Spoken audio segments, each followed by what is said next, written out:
Welcome to Our Hometown, the show where we take an in-depth look at some of the people and organizations that make this area unique. I'm your host, Jim McCallum. First, inspirational speaker and amputee Chad Porter will join us to share his story of overcoming adversity. And then Ron Watts and Roy Cundiff will tell us about Breakaway to the Beach, which is an upcoming bicycle ride benefiting multiple sclerosis research. So stay with us for the next half hour as we explore our hometown.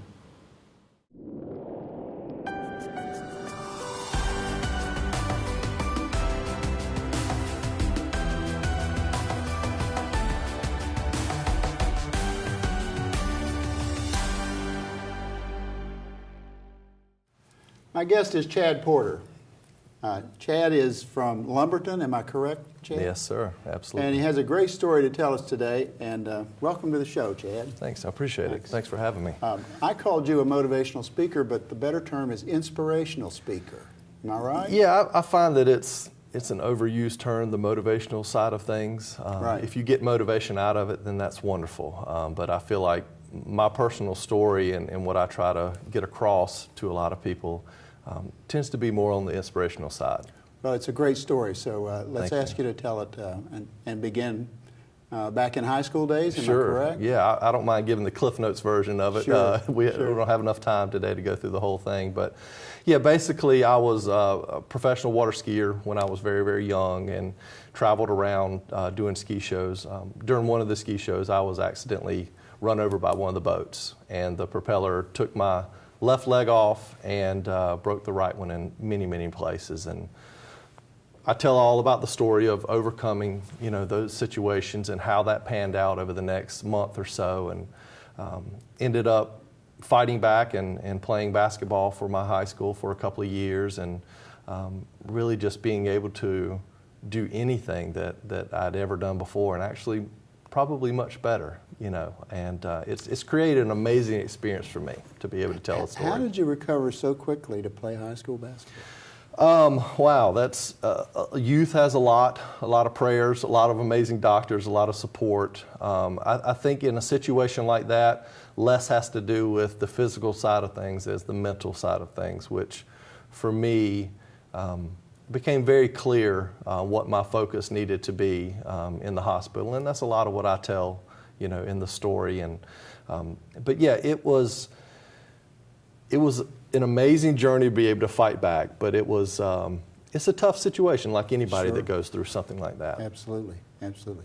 You went on to UNCW. I did. I graduated from UNCW in 1998 and got my master's from East Carolina University, and I could not get back to Wilmington fast enough. It's a beautiful place to live, and we've been here ever since. And I want to stay with your personal life, but very quickly let's mention that you also have a business career. I do, Tell us yes. about that very briefly. I appreciate that. Yeah, Porter Financial Group is what I do for a living, and it's an amazing group where we help individuals, families, as well as small businesses get their financial affairs in order, and it's a great opportunity for me to help people in our community and create opportunities for business owners to provide Fortune 500 experience for their employees, even at a smaller group. Yeah. So. Well, that's a great story too.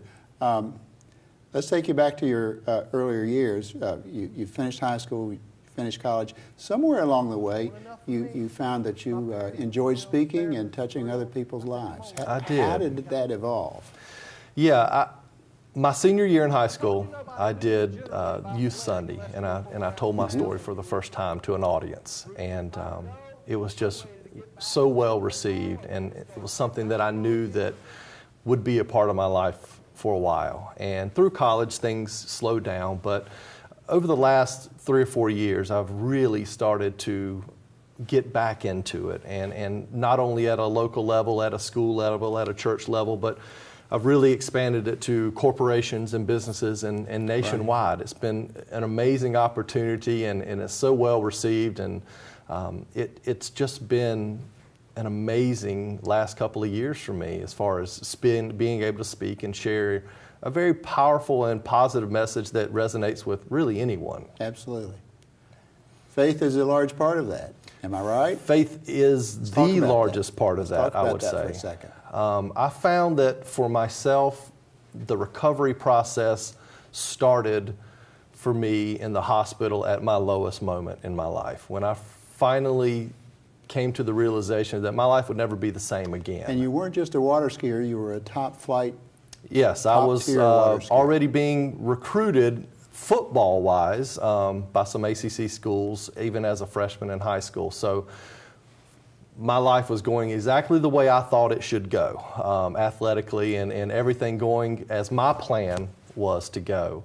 And that plan changed for me. And when the thing that you love the most in your life is taken away from you, it can really challenge you. Sure. With your hope, your faith, all of those things. And that's virtually what happened to me as a 15-year-old. The thing I loved the most was taken away. Now, most of us at that age, looking back, will remember a teacher or a friend or a family member that touched our lives the most. Right.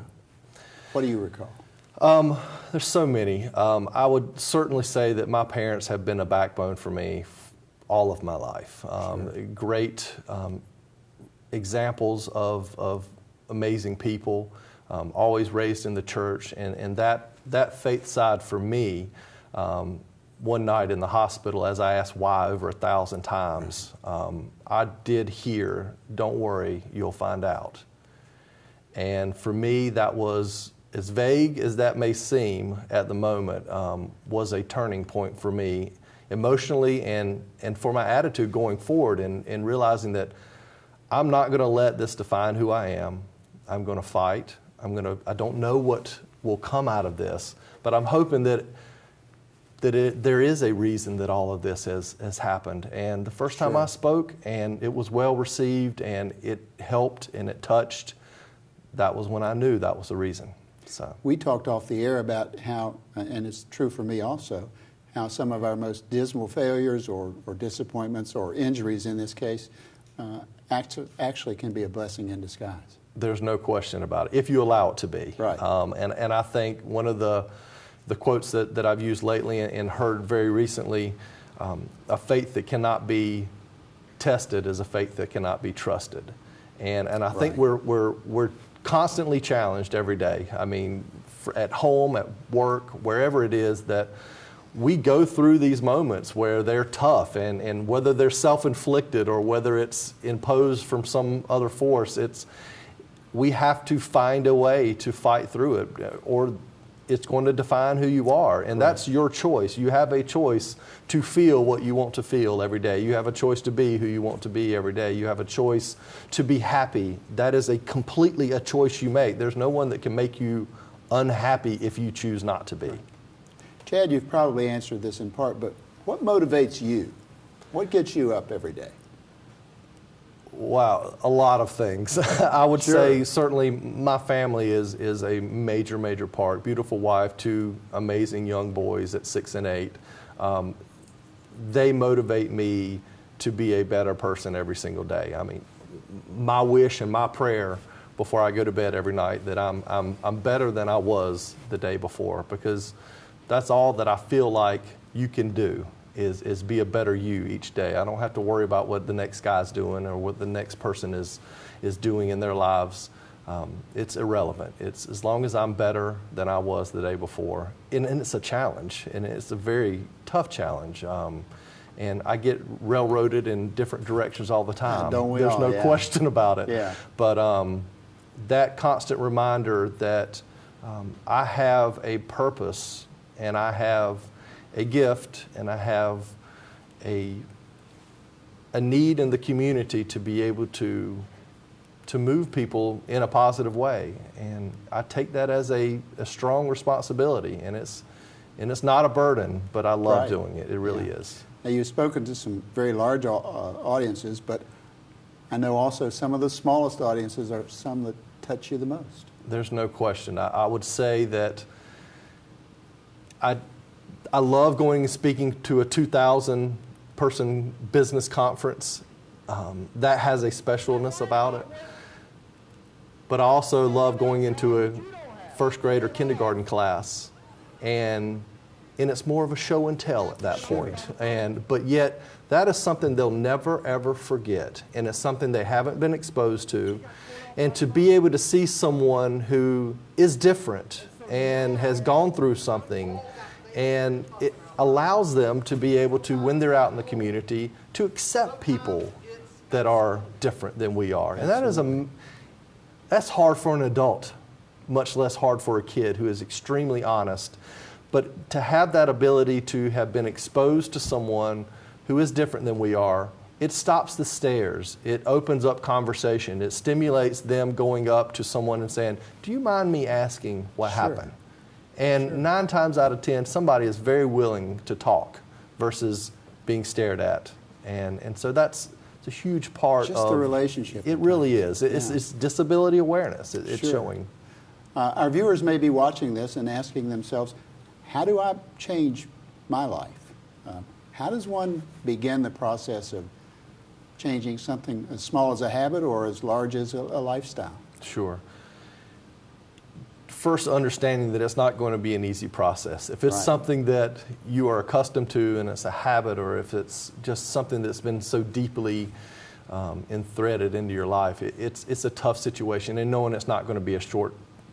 But understanding, first off, what the problem is and where that stems from and why the cause of that. The why is huge, isn't it? I mean, overeating or smoking or whatever it is that is a crutch, it's what's causing that and what's doing that, and being able to understand that there's nothing, and I'm a testament, that you can't overcome is most devastating thing in the world that could happen to you, or even if it's something that you do every day in your life that you want to change.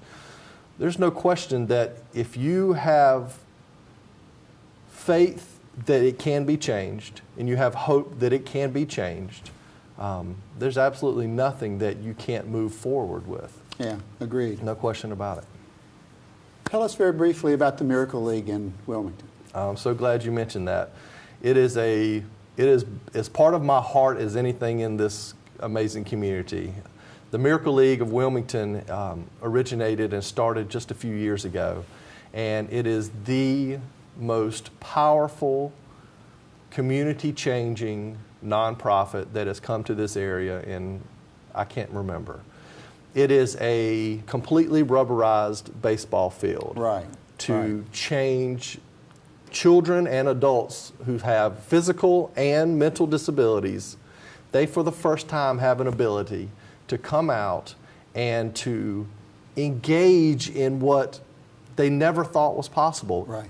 Sports, activities, in a safe environment and in a structured environment. We've had 4 seasons now. Over 70 to 80 athletes have come through our facility that have never been able to play a sport. They are athletes. They are, no question about it. They are amazing athletes. And all abilities, from the gentleman in the wheelchair to someone on a walker to someone who lives in a group home that doesn't get the opportunities to really get out and do things. Parents have to sit in the stands and root their kids on. We have buddies that are out there playing with the kids, being able to help them. And for the volunteers and the buddies that come out and are a part of that, you talked about it earlier, you leave with so much more than you ever give to them. They inspire us, and that's why I do it. I mean, I'm out there pitching every single Saturday whenever I can, and being a part of the board and helping to raise funds for something that is changing lives before our eyes, measurable amounts. And we're actually extending our physical activity into the group homes, into the nursing homes, and decreasing falls and setting up exercise programs that are worked both at the fitness, at the Miracle Field itself and at the homes themselves. It's a fantastic. Now tell us where the field's located. It's at Olson Park, which if you went to the north end of town of Wilmington, just past Laney High School, Olson Park's on the right-hand side. Follow the signs, and we have built the largest Miracle Field in the United States. So there are others, obviously. There are others in other towns, absolutely. We're probably one of the newest ones. It is a very expensive project for us to put on, but we have had some amazing community support and continue to need it for going forward. We also, in junction to the Miracle Field, built the largest accessible playground on the East Coast. And that is, when I say accessible, if a kid in a wheelchair went to a park in town, what could he do? A lot of nothing in most instances. From the car to the very highest peak on that playground equipment, a wheelchair can get to and use every drop of it. From the swings to every part of the equipment, it's completely accessible. So anybody and everybody, and inclusivity is what we're trying to build. Everyone plays together. Now, is it located at the same location? Right beside each other, You know, absolutely. there are viewers that will appreciate knowing that may not know it at this point. It's the best playground, and I see it on Facebook all the time. Friends of mine said, "Oh, you've got to go see this playground." And it's still amazing to me how many people don't know what the Miracle Field is, and that these type of things are available to us. Thankfully, more people will know as a result of this show. Thank you so much. Yeah. And they can go to the website and get more directions to the place and find out more about the league itself at Miracle League, WILM.org. Chad, I know you want to talk about a luncheon. Yes, we have a luncheon in November coming up for the Miracle League. It's our first annual fundraiser luncheon. You can find out more information about it on the website, obviously. But we would love to be able to, our whole goal is to let people in our community that aren't as familiar with what's going on there a great experience. With videos, we're going to have athletes being able to give their testimonies about why it is that it's so important for them. And so certainly find out more information about our luncheon on the website. On the website. Yes, sir. Good.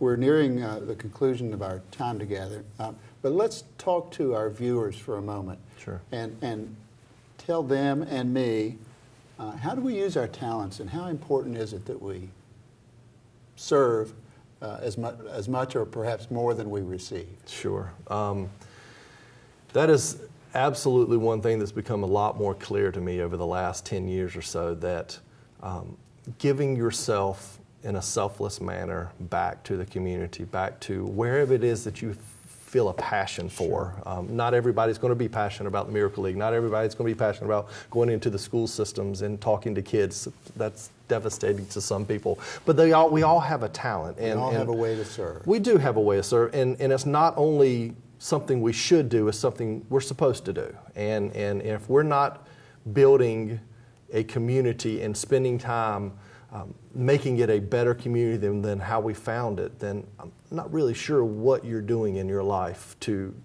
do that. And it doesn't take much. It's a scary thing to think, oh, well, there's just so many things that I can do. I'll just give, maybe it's a monetary situation, but your time and your volunteering and your passion to help someone, whether it doesn't mean that you have to have it all figured out yourself. Right. You can be a disaster and still really mean a lot to someone. Just taking action, no question about it. Is the beginning of it all. Sharing your experiences and what you've learned, sure. It's invaluable. Yeah. It's invaluable. Chad, you're touching a lot of people. We really appreciate your being here today. It's so much fun. I appreciate you having me. Absolutely. Thank you, Chad. Thank you.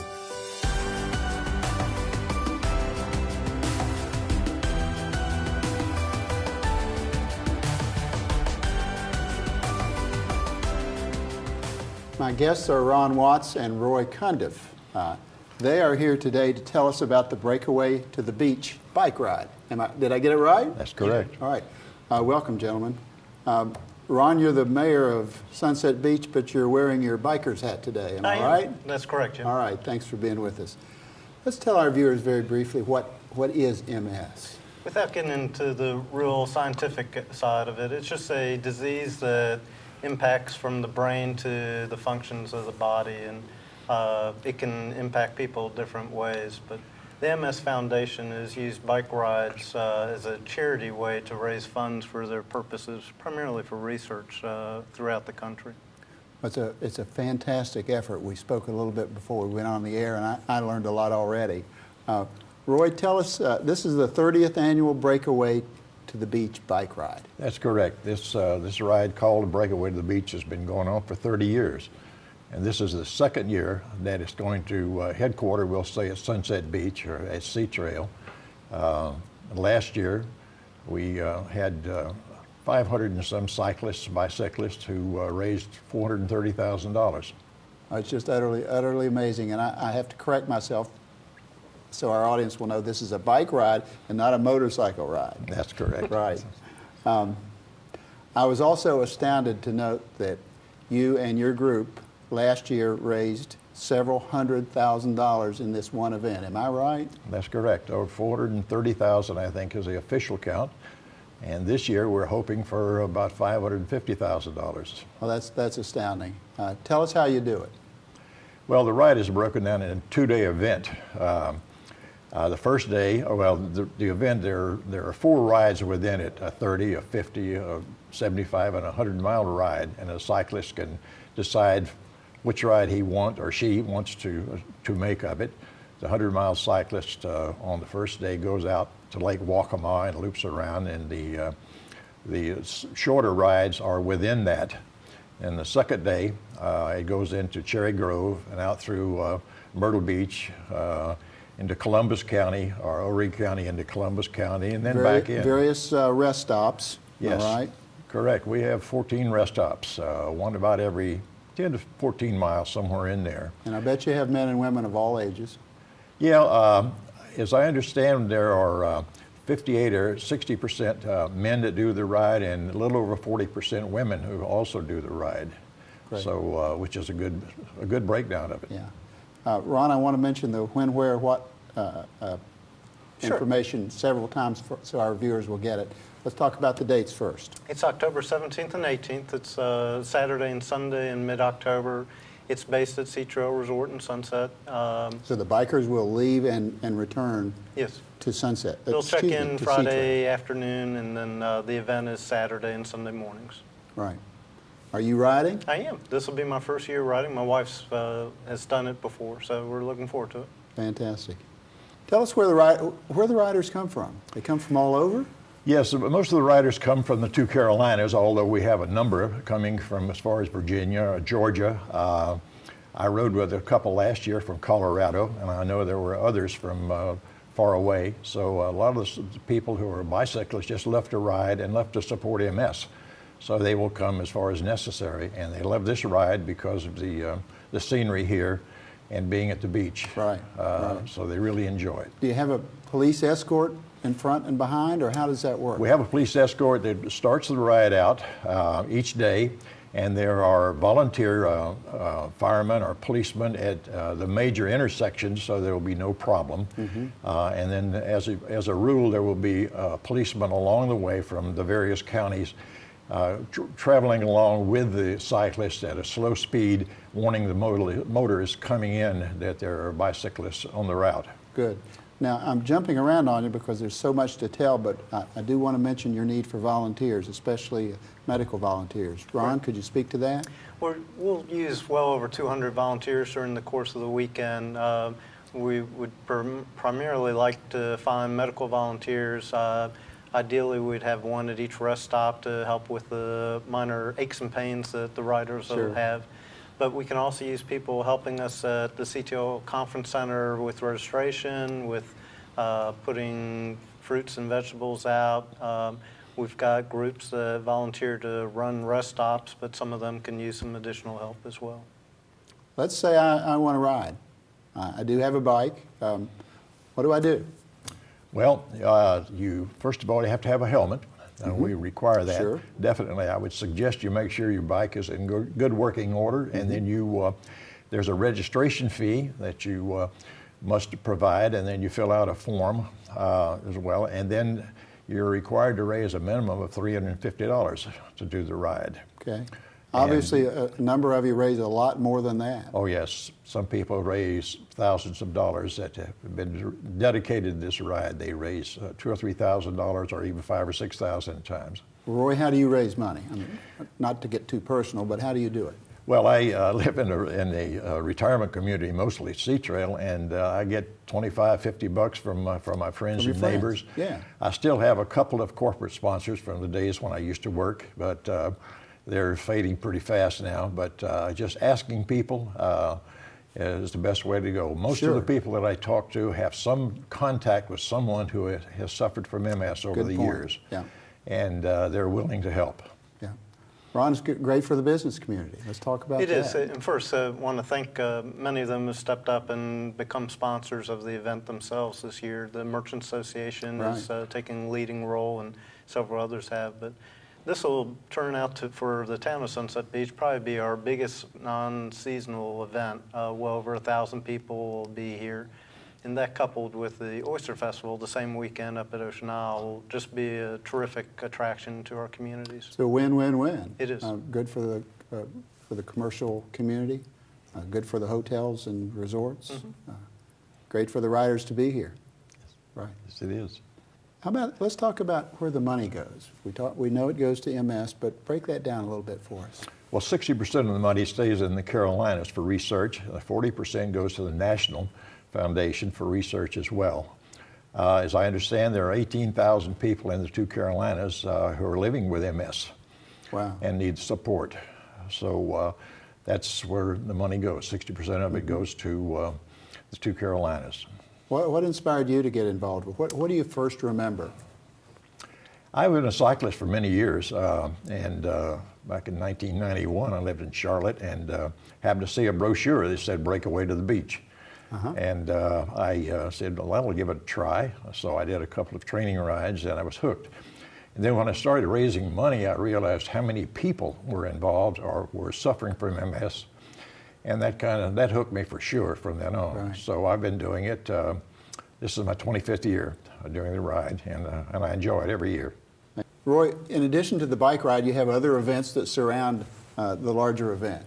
Yes, well, the Cicero Convention Center is an excellent place to start and end. Right. And on Friday nights, we have a number of things going there. Some of the companies who service cyclists are there. And Vendors. The vendor area there with the tents.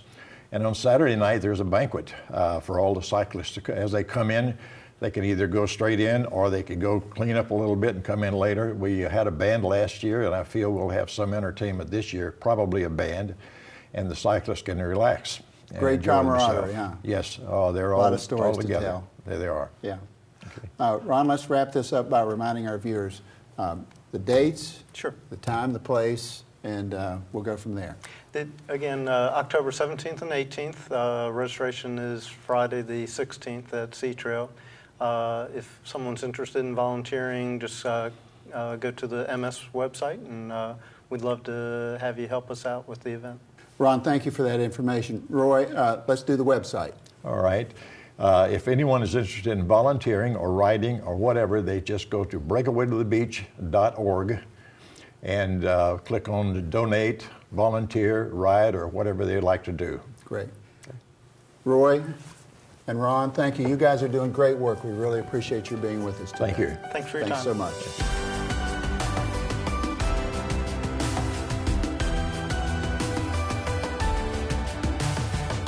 Thank you for joining us this month on Our Hometown. If you have a story that you'd like to share on a future show, visit us at atmctv.com to tell us about it. Thanks again for joining us, and tune in again next month as we explore more of Our Hometown.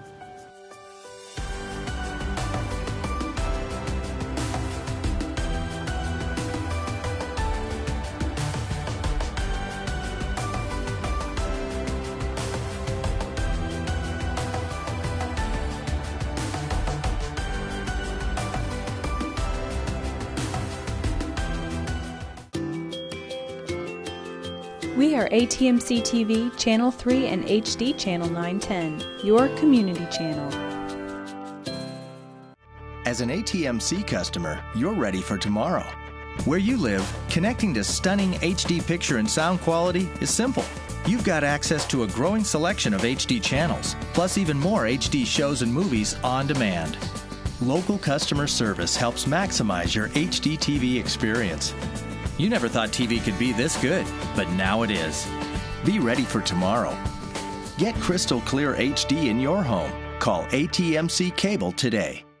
ATMC TV works hard to bring you the best in local programming for Brunswick and Columbus counties. Our goal is to provide local programming that is interesting, informative, and entertaining to the residents of our area. ATMC TV also offers all their information at atmctv.com. Find out when your favorite shows are airing, watch current ATMC TV episodes, check the local bulletins, or even submit a public service announcement about your organization. Be sure to check us out on the web at ATMC.